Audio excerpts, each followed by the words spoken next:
യാത്രകൾ ഇഷ്ടപ്പെടുന്നവരുടെ എണ്ണം കൂടി വരുന്ന ഒരു കാലമാണിത്. യാത്രകളിൽ താല്പര്യമുള്ള എല്ലാവരുടെയും വലിയൊരു മോഹമാണ് കാശ്മീർ. മഞ്ഞുമൂടിയ ഹിമാദ്രിയും ഈർപ്പഞ്ചാലിയുമുള്ള ദാൽ ലേക്കും വർണ്ണാഭമായ ശിഖാരകളും സമൃദ്ധമായ പൂന്തോട്ടങ്ങളും മനോഹരമായ താഴ്വരകളും ആപ്പിൾ തോട്ടങ്ങളും കുളിരുകോരുന്ന കാലാവസ്ഥയുമുള്ള കാശ്മീർ ആരെയും വശീകരിക്കുന്നതാണ്.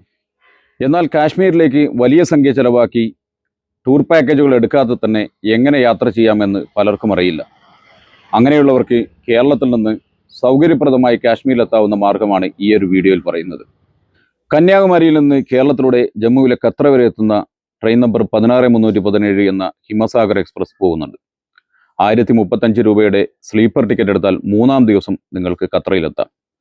കുറച്ചുകൂടി സാമ്പത്തിക ശേഷിയുള്ളവർക്ക് 2665 രൂപയുടെ തേർഡ് AC ടിക്കറ്റോ 3895 രൂപയുടെ സെക്കൻഡ് AC ടിക്കറ്റോ എടുത്തും യാത്ര ചെയ്യാവുന്നതാണ്. ഖത്രയിൽ നിന്ന് ശ്രീനഗറിലേക്ക് രാവിലെ 8:10 ഉച്ചയ്ക്ക് 2:55 ഇപ്പോൾ വന്ദേ ഭാരത് ട്രെയിനുകളുണ്ട്. ലോകത്തിലെ ഏറ്റവും ഉയരം കൂടിയ റെയിൽവേ പാലമായ ചെനാബ് പാലത്തിലൂടെ 3 മണിക്കൂർ കൊണ്ട് നിങ്ങൾക്ക് ഖത്രയിൽ നിന്നും ശ്രീനഗറിലെത്താം. 578 രൂപയാണ് വന്ദേ ഭാരതിൻ്റെ ചെയർകാർ ടിക്കറ്റ് റേറ്റ്.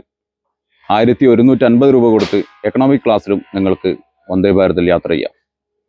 ശ്രീനഗറിലെത്തിയിട്ട് എവിടെയെല്ലാം പോകണം, എവിടെ താമസിക്കണം, എന്തെല്ലാം കാണണം എന്നുള്ള കാര്യങ്ങളെല്ലാം അടുത്ത വീഡിയോയിൽ.